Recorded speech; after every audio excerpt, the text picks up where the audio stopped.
So, a little quick introduction. I met Dwight Whitteman. He grew up in Mexico, by the way, but I met him in about the fall of 1980 at Warrensburg. I had gone to school there after 2 years at Columbia College. And two great things happened at CMSU, as it was known then. I met Dwight, and there was one other person that I met while I was in Warrensburg. And it's been history ever since then. So for 40 years, it's been a journey. It's been a wonderful journey. Dwight and Anita live in Lee Summit, I believe, and have been involved in ministry there with a Christian newspaper by the name of Metro Voice, I believe. It's all digital now, though, right? Yep. But also, between the two, Dwight and Anita have been to Israel 18 times. And they're going to be leading us on our trip. And so we had the information meeting planned. And so I said, well, why don't you just teach that day?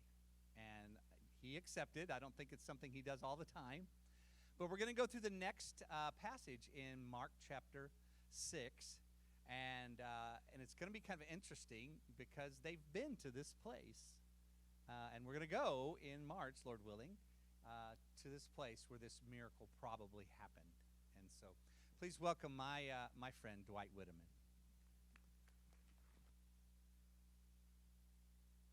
Thank you very much. Oh my gosh, thinking back over those 40 years, I can guarantee you, Jed, and I told this to the first service, Jed and his wife, Jill, are the exact same people today as they were 40 years ago. And so they are what you see, and it's such a blessing to see that authenticity. So yes, thank you very much to my wife, Anita. We have been 18 times, and one of our passions is sharing with people new insights of the Bible, taking them to Israel. We go there fairly regularly. This year has been difficult because of COVID. Everything's been shut down, and we had a tour scheduled for June, and of course that was postponed. And but every time we go someplace new, and we learn new insights. And it's so exciting to walk where Jesus walked. You literally are walking in the paths of Jesus, and you always pick up something new. And somebody described it to us once as, when we read the Bible, we're reading it in black and white, but when you go to Israel, it's like everything comes to full color, and you're able to put things together and connect the dots, and that is so true. So we are going to be talking about the miracle of the feeding of the 5,000. And the 5,000, that's a low number. It was many, many more people than that. But I like to talk about the Bible and talk to people in terms of the Jewish culture of the day. All right? It helps to know things about the Jewish world, the Roman world, and it puts things in perspective. And it's kind of like when we were, both of our daughters, we have a daughter that's going to be 24, one that's just turned 26. And when they brought these young men into our family, these young men, Justin and Mason, they were coming into our family, this strange culture, the Whitteman culture, our traditions, our family traditions and such. And one of the funniest things was when we've been in the same house for almost 20 years now, I guess. And so our daughters were very, very young when we moved there. And even when they come to the house now for dinner, they have to sit at the very same table we've always had in the dining room, in the kitchen, and they have to sit in their same spot, right? They do not, and they tell their husbands, you have to sit here because this is my spot. That's part of our family culture that Justin and Mason had to get used to. And so like for you young people, both of my kids are all big fans of Marvel and DC movies. I'm a big Lord of the Rings fan. And so, you can't watch, say, Avengers Endgame, right, without having seen the previous 20 Marvel movies to understand the culture in which all these superheroes live. And the same thing with those who are older. I'm not into Avengers or to the Marvel comics. I like Lord of the Rings. And one time the kids were coming over and they wanted to watch Lord of the Rings, Return of the King. And Anita says, I want to watch it too. And I said, no, you can't watch it because you haven't seen the previous two movies or The Hobbit. And that's what informs you of the culture of the Return of the King, is having the knowledge of what came before. So, and that's kind of what we're going to do today. We're going to look at this miracle in light of the culture of the time. So why is that important? It just is important. So we're going to look at, right before the passage of Mark chapter 6, we know that the disciples had been sent out, right? They're on this ministry tour, and Jesus had sent them out. Jesus, of course, he had just been in Nazareth. People weren't accepting the miracles, and he wasn't able to do a lot of miracles there.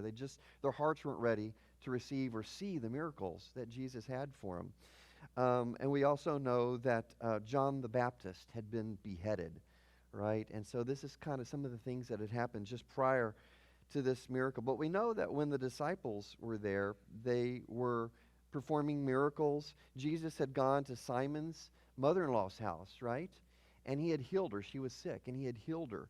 And so contrast that small miracle to this huge miracle that's coming up, the feeding of the 5,000. So Jesus is in the bedroom of Simon's mother-in-law, and she's sick, and he's at her bedside, and he heals her. And this was just a healing for the sake of healing. It wasn't to teach this huge, grandiose lesson, to the people. It was just a private healing in a bedroom. He was doing it for Simon Peter's mom or mother-in-law.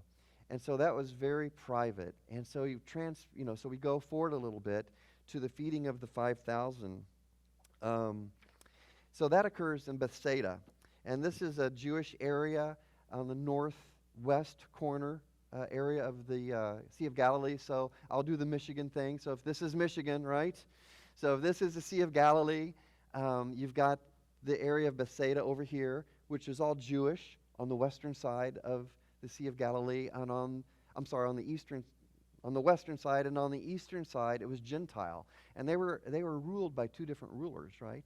Herod Agrippa on one and Philip on the other. So Jesus he has told his disciples to go and minister to God's chosen people, the Jews, on the western side of the Galilee. So in 6:30, you'll read, it says, the disciples preached to Jews, and they were expelling many demons. They've been raising people from the dead. They've been healing people, and they've been preaching about sin, right? And telling people to turn away from their sin. So they are also, John the Baptist has been beheaded. And you remember in this time, as John the Baptist and Jesus, these are the two preeminent kind of rebel leaders, right? The new leaders that are calling people to a new way of worship, a new way of interaction with God at the time. And so one of them, John the Baptist, has been beheaded. And so we read in another book, another gospel, that the disciples that go and they take his headless body away, and they entomb it.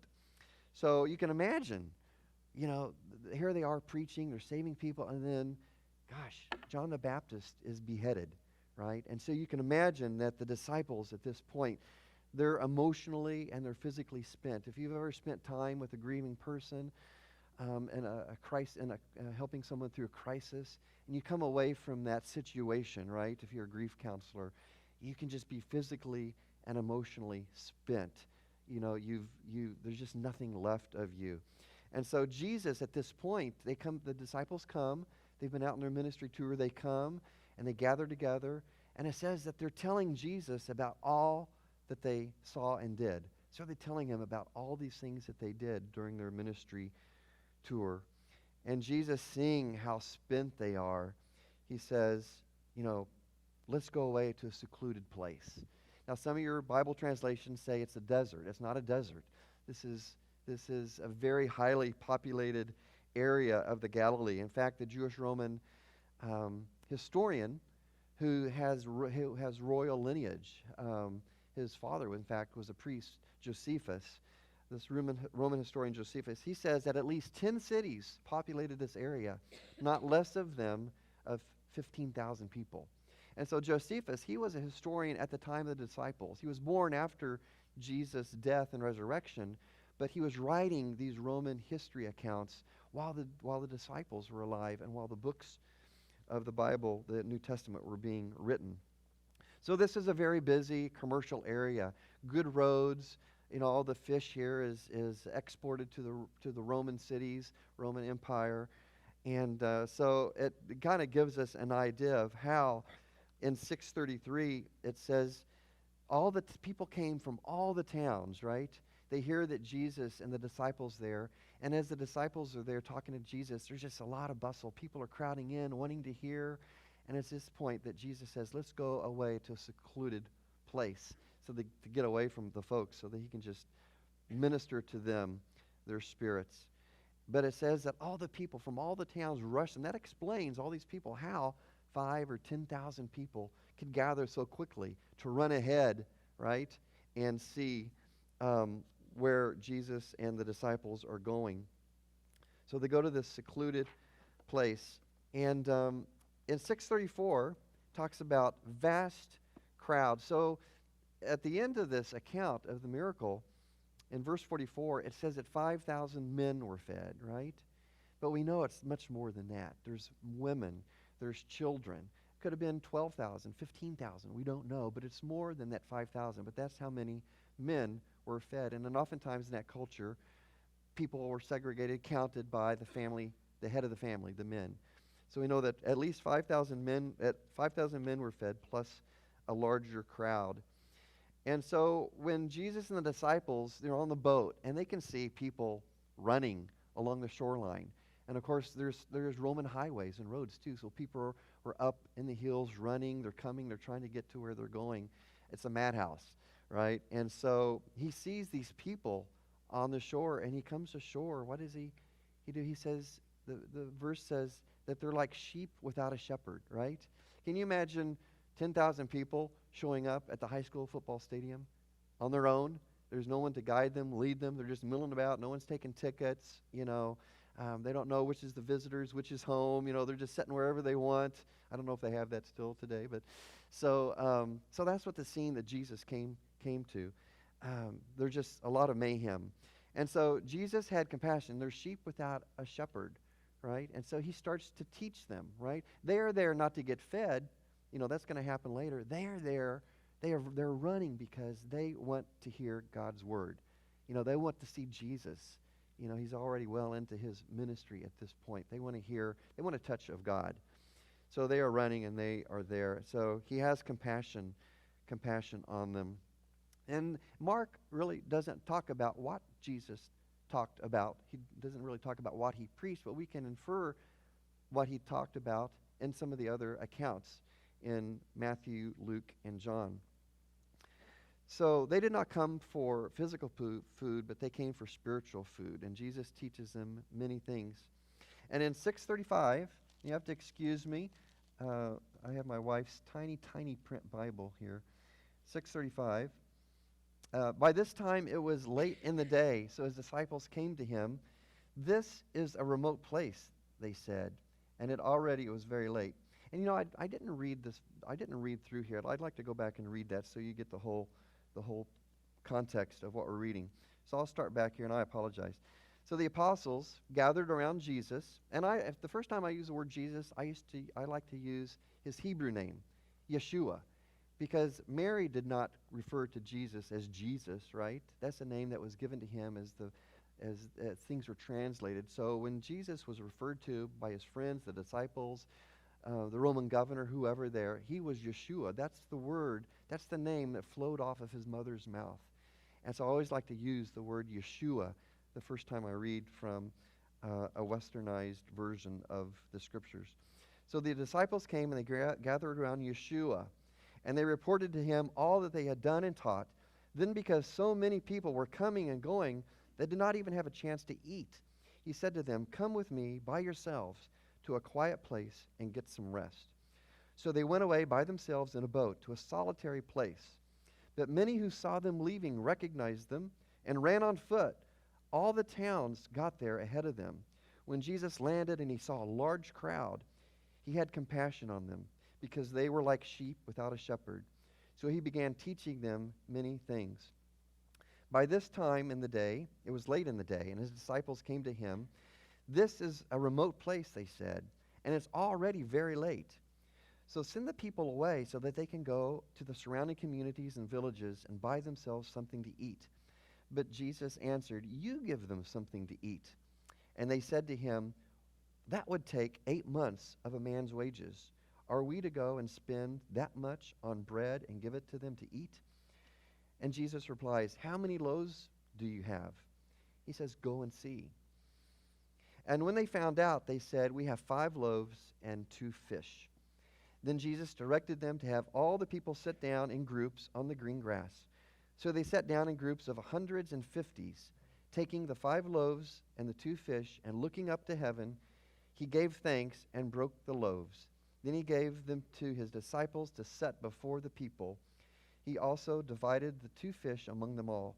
They all ate, and they were satisfied. And the disciples picked up 12 baskets and broken pieces of bread and fish. The number of the men that had eaten was 5,000. So they all ate until they were satisfied, right? We're going to talk about that a little later. But I want to ask you, are you satisfied? Are you satisfied with your relationship with Christ, with where you are in life? Is your life satisfying? That's a question we'll ponder today. So these men, these people, they all ate until they were satisfied. So it's getting late, right?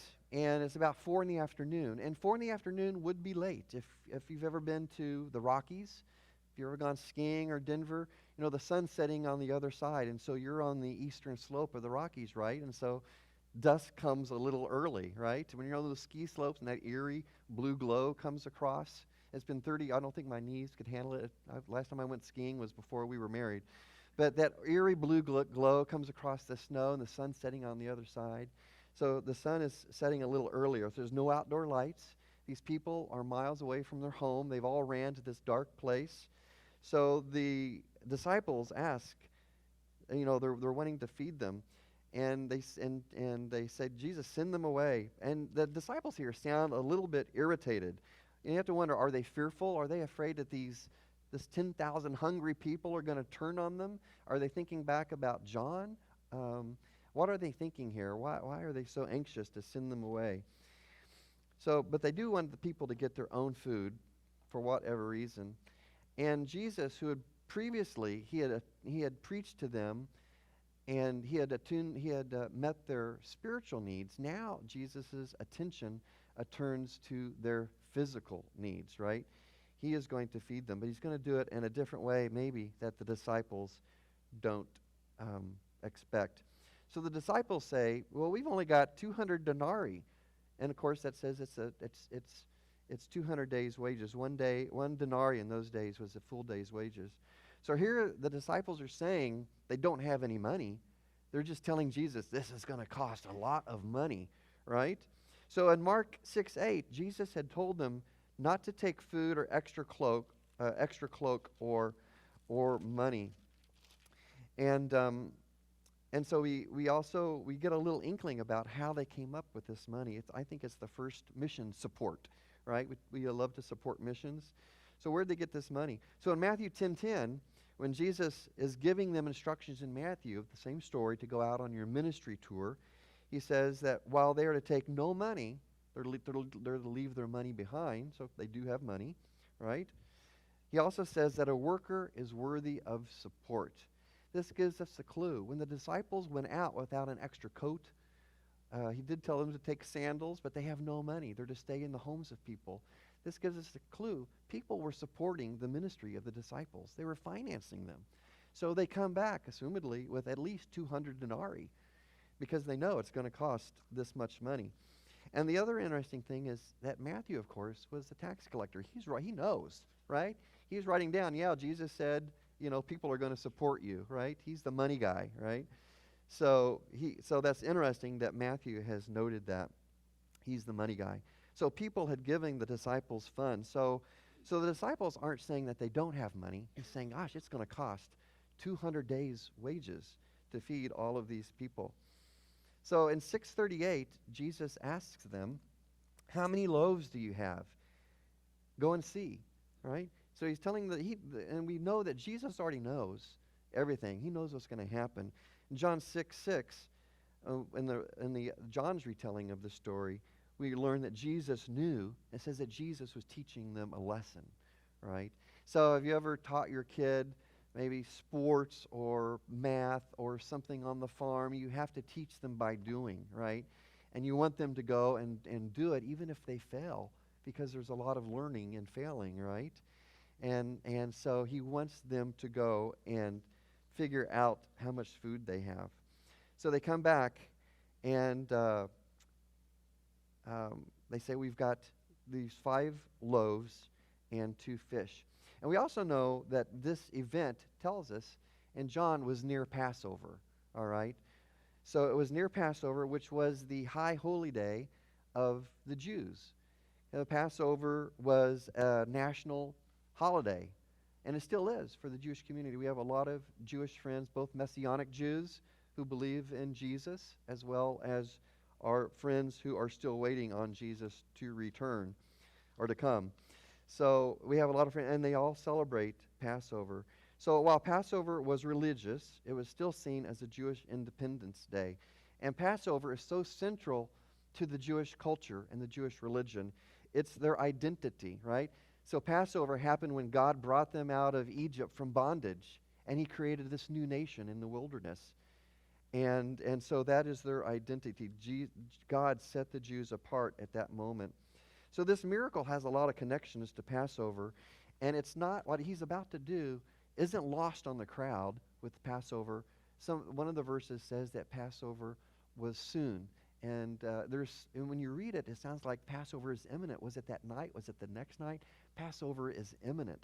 So it was on the minds of people, just like on Christmas Eve, right? What are you thinking about? Christmas Day, right? So Passover was imminent. So they're thinking about this. And so when Jesus, when he goes through this miracle, they're going to be thinking back to those wilderness days and the miracle that God did. So Passover, it reinforces the importance of the Jewish people and God's provision, right? The bread. Bread is so central to the Jewish faith. It reinforces that. There's 5 loaves, which is seen as symbolic of the 5 books of the Torah to Jews. The Torah is often associated with bread. And when we talk about bread, we're not thinking about bread as we understand it. When you see oftentimes on the felt boards in Sunday school, when they talk about the miracle of the 5 loaves and the fish, it's like they've almost like taken what are the bread in France called the long loaves of bread, and they've got the French women driving around on the bicycles with them hanging out, the basket. That's what people think about bread, but these are flat matzah bread, right? It's flat, almost like cakes, flatbread pita, kind of like pita. And so that's kind of what we're thinking about, and that's what they would have been eating at this time. So the Passover, of course, celebrates the rescue of the Hebrews from Egypt. And in the desert, right, Moses provided manna from heaven, right? He's providing for them. And in John, we see, and that's in Exodus 16, in John, after this occurs, or during this miracle is recounted in John, people are associating with Jesus with this miracle in Exodus. I think, are you like Moses? He's a Moses figure, right? And and then of course we have, as Pastor Jed mentioned, in 6:35 Jesus says, "I am the bread of life," right? So of all of the things that we can eat in life, Jesus is comparing himself to the bread of life. You can see how important bread is to the culture, right, of the Jews. And Jesus is speaking, this is a Jewish crowd. So he is the bread of life. And they would have understand the connotation of that. And then we come to the 2 fish. Yeah, what are these 2 fish? Also on those, when I think of previously, when I thought of the miracle of the bread and the fish, you think of these 2 fish flopping around, they're flopping out of the fishing basket, or taking them off a hook or whatever. That's not exactly what they were like. They're probably more like smoked fish. They've already been prepared. Dried fish, most likely. People would take sardines. These are probably like sardines. They would take sardines on their trip, and that'd be their protein when they're traveling. They're not going to take a raw fish as they travel across country. They're taking sardines that have been prepared. So this is the miracle. These are basically, Jesus has performed a miracle with sardines, if you will. Now this is interesting. Joshua, we know the story of Joshua. Joshua led the Hebrews, the Jews, into the promised land. And on our tour, we're going to be at that spot where they came in. And we know it's that spot where they came in. we're going to be there. But Joshua, his full name, if you read, is Joshua the son of Nun, right? So Nun is a Hebrew word that also means fish. So it's Joshua, son of fish, okay? And also in Hebrew, Messiah is, another word for Messiah in Hebrew is the word dag, D-A-G, which is a word for fish. So this is interesting. We have Joshua who's led the Hebrews into the promised land, and his name is Fish. And we have Jesus, who's the Messiah, and Messiah means fish. So Joshua is leading him into the promised land, and of course Jesus, Messiah, fish, is leading all of us into the eternal kingdom. And so in our Christian culture, we tend to think of the fish, the ichthys, as the Greek explanation of it. And so, but we really should be thinking about it in these terms. When those early Jewish believers in Jesus were in prison, or the Gentile believers, they weren't drawing a fish on the wall to symbolize the feeding of the fishers of men. They were putting on their Messiah, deliverer. That was the important symbol for them in prison. Messiah was a deliverer who was going to deliver them just as Jesus did. So we see in 639, they're going to sit down on some green grass, right? This time of year, it's the beginning of spring. This is a very temperate climate, very little snow. They can grow vegetables and things all winter long. It does snow sometimes, rarely. It can get very cold up there, though, and windy. And so this is early spring. And so during the Passover season, we know this is Passover, of course, just as we decorate for Christmas, right?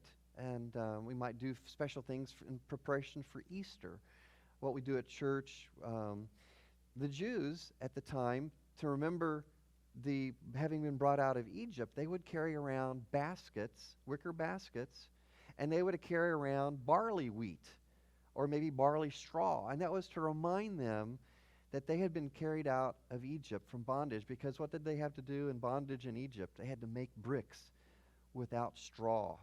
And so it was customary for Jews right before Passover to carry around a basket of barley wheat to remind them that they did not have to make bricks without straw. So that's where these baskets came from in this story. They had the baskets there. So they were carrying around this straw, and they had 12 baskets. And in 640, we see that Jesus is an organizer, right? But he's not just organizing. He's doing it for a purpose. And we know that in Exodus 18:25, Moses had the people sit down in groups of 1,000, 100, 50, and 10. It was much easier to take care of these people in the wilderness when they were organized, right? And so in 640, we see Jesus is organizing them to make it easier to take care of them. He says, what does it say? He says, sit down in groups of 150. Interesting how it's connected to Exodus again, another connection to the Exodus story. So this is basically crowd control, right? Jesus is performing crowd control here. But the more important thing, he's getting ready to feed these people under the Mosaic covenant, just as Moses had, right? So he's getting ready to feed them in a way that they would all recognize. They all recognize everything that he's doing.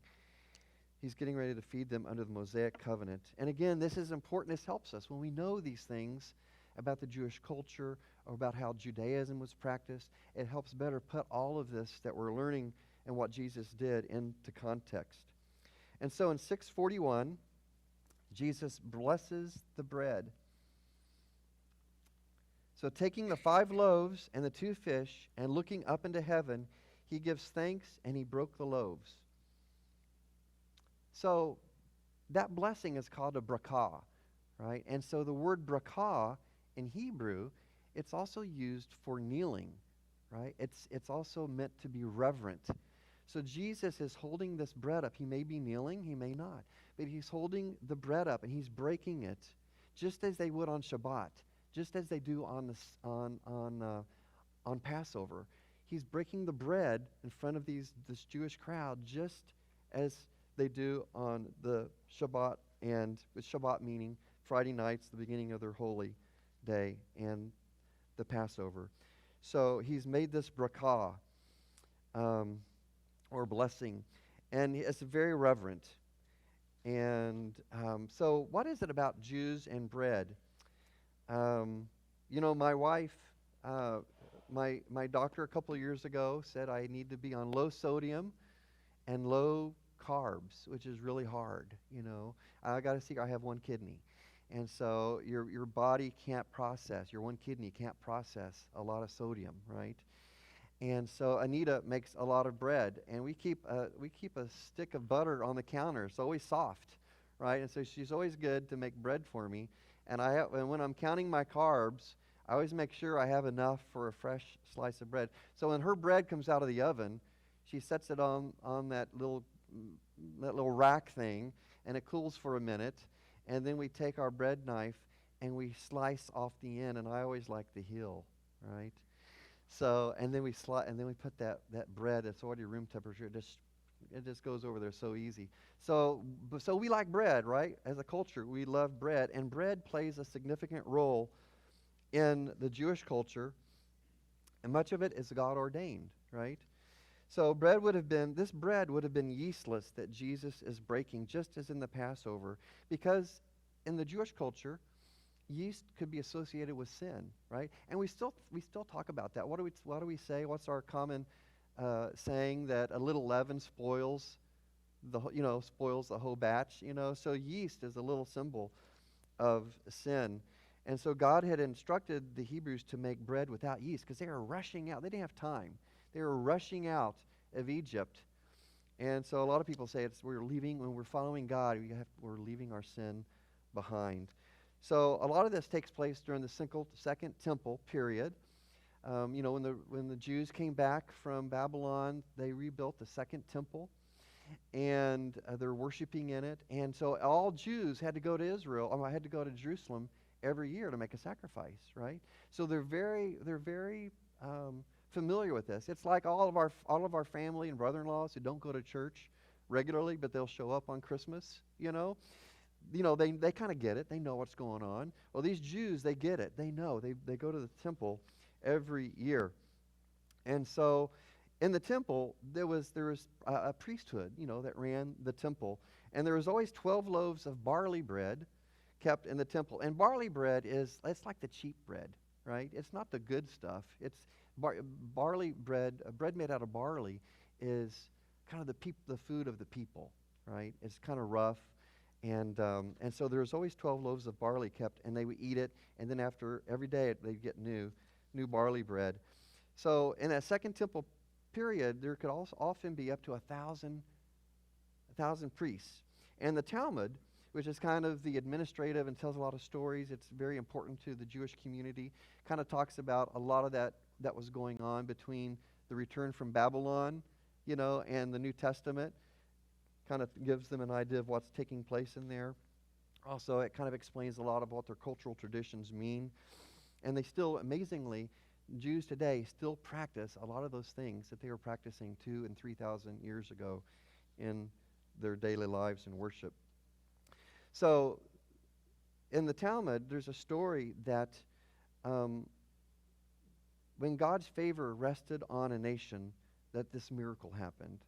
So the bread had run out, and each priest in the temple was given just a small morsel, and we're told that crumb was enough to sustain them, and they had leftovers. All right. So again, Jesus is tying this in to this coming miracle. So in 642, they've eaten. Right. The crowd has eaten, and it says they were satisfied. Everyone ate. No one lacked for patience. They all stuck around. Can you imagine trying to get bread and fish around to 10,000 people? They were all patient. They all stuck around and ate. And in Deuteronomy 8:10, it says, "When you have eaten and are satisfied, you shall praise the Lord." And again, here is a connection to bread. What is it about bread? Here's a connection to... This is a blessing that Jews only give. It's for time immemorial. This is a blessing that Jews only give after a meal That includes bread. So Jesus is giving this, he would have been giving this blessing from Deuteronomy 8:10 after they had finished eating. So in 643, they are picking up the leftover bread and the fish. And in Jewish custom, our tour guide for our trip, she's an Orthodox Jew, wonderful woman, bubbly. She's from the Bronx, and she immigrated to Israel when she was 14. So perfect English, and she's going to be teaching a lot of this history and cultural things to us. She told me in an email recently when I was providing the study, she said in a Jewish household, God gives us everything to sustain us, right? We thank God before our meals. And so in a Jewish household, they reverently clean the kitchen floor because what remains on the floor is still important. God had still given that to us to eat, even though a breadcrumb may have fallen to the floor. So they reverently dispose of their food waste. So they keep all the fragments. And for us as believers in Jesus, we can think of the fragments as Jesus' teachings. As we study Jesus' words, oftentimes we'll glean something that's important to our lives at that moment, right? But we're charged to gather what remains and ponder. Just as when Mary was told that she was going to bear a son, it says that she pondered these things in her heart, right? She pondered these things in her heart. So we've got the miracle that Jesus is hearkening back to the wilderness miracle. We've got 12 baskets, and there's no reason to believe that the fish and the bread wasn't distributed in the 12 baskets in which it was then collected at the end. And the baskets can symbolize the 12 disciples. The crowd would have seen the baskets as symbolizing the 12 tribes. In the last verse, it says that 5,000 men were fed. And as I said, that doesn't count the women and children. So I'd like to include this last verse beyond 644, and it's 645. Again, Jesus is the organizer, right? He's taught them, he's fed them, and what's he going to do? It says in 645, Jesus sends the disciples off, and he dismisses them. Some versions say then he gives them a parting blessing. So he's already sent the disciples off in a boat. They're gone. And Jesus alone is left to dismiss a crowd of 10 or more thousand people that are there. But he's doing that to make sure they get off safely in the dark. So I asked you earlier, are you satisfied? Are you satisfied with what God gives you? It's interesting to note, in the temple, the priests were satisfied with just a crumb, right? It was a miracle. A crumb satisfied them. And in the miracle of the 5,000, it says that they ate till they were full. They could have eaten 10 loaves of bread each. It would have kept coming. Jesus gave them an abundance to fill them. And it's the same way that God gives us today. He gives us freely. Jesus gives us. He says, I am the bread of life. If you eat of me, you will never be hungry. That's the miracle of the 5,000, right? Jesus has imparted something to them, and if they follow and believe in Jesus, they will never be hungry. And in a connection to the royal priesthood again, 1 Peter 2:9 says that you are a chosen people, a royal priesthood, a holy nation, God's special possession, that you may declare the praises of him who called you out of darkness into his wonderful light. God has called us as a royal priesthood into his wonderful light. And he offers us abundance. We will not lack. We will never go hungry if we put our faith in Jesus. Thank you. Thank you, Dwight.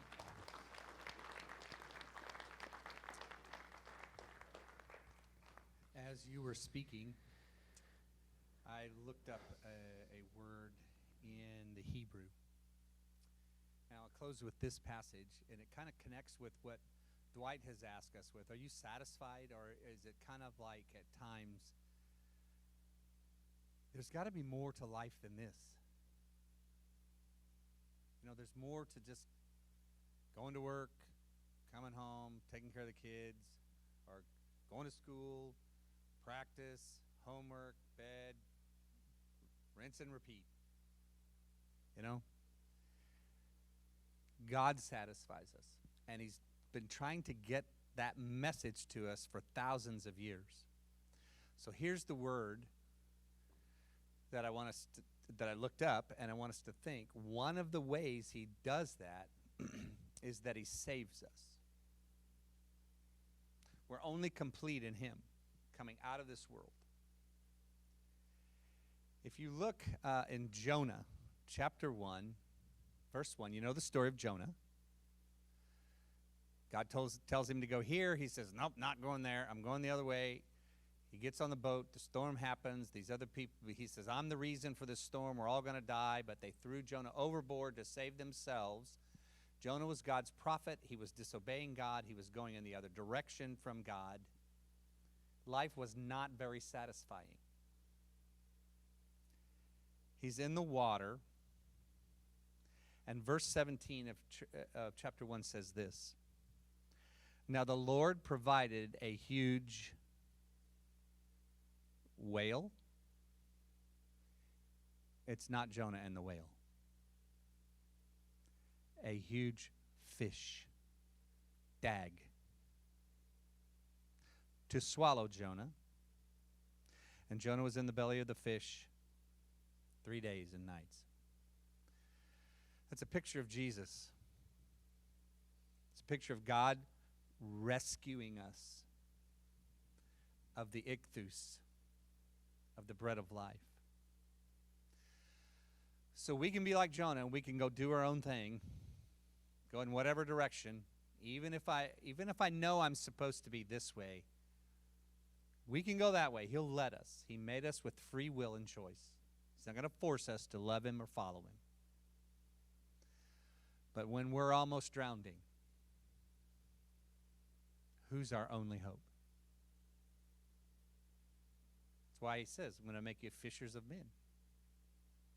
So as we close today, I want to think about that. I want you to think about, exactly what Dwight said. Are you satisfied?